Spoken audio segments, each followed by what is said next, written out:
barangay, nandito po tayo sa Block 11 Court na pinatayuan po natin ng outpost at CCTV para po sa security ng mga tao rito sa Block 11 at para na rin po sa kaligtasan at kaayusan dito sa kaya nabuti po namin na maglagay ng outpost dito at maglagay ng CCTV na 24/7 po ang bantay ng tanod dito mula umaga hanggang gabi meron po tayong tanod na nakaduty rito.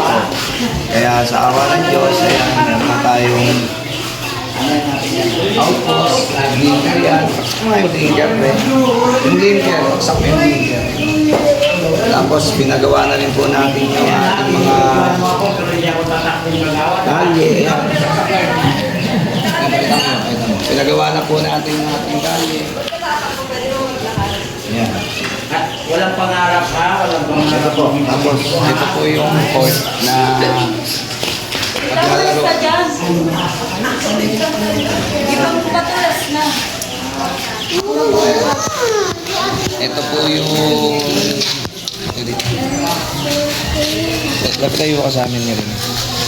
Ayan, ito po yung court na pinaglalaroan ng ating mga kabataan para makaiwas po sa bisyo. Tulong po ni Gagawa at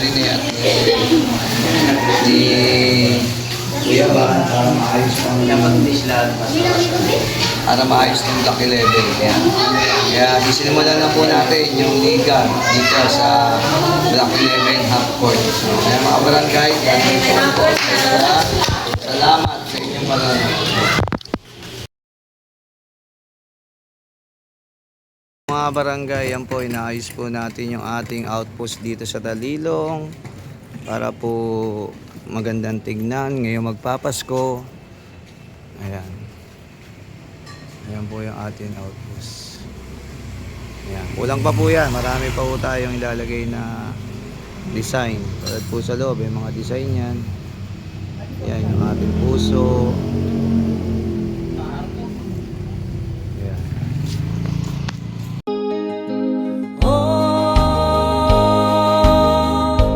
Ang buhay nga naman ng tao,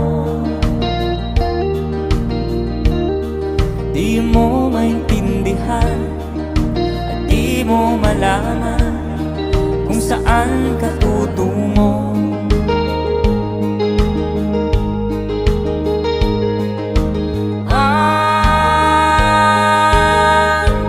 Kung nakamit mo ng pangarap, di pa rin nasiyahan, ang nais mo'y madagdagan. Limot mo na ang iyong pinagmulan.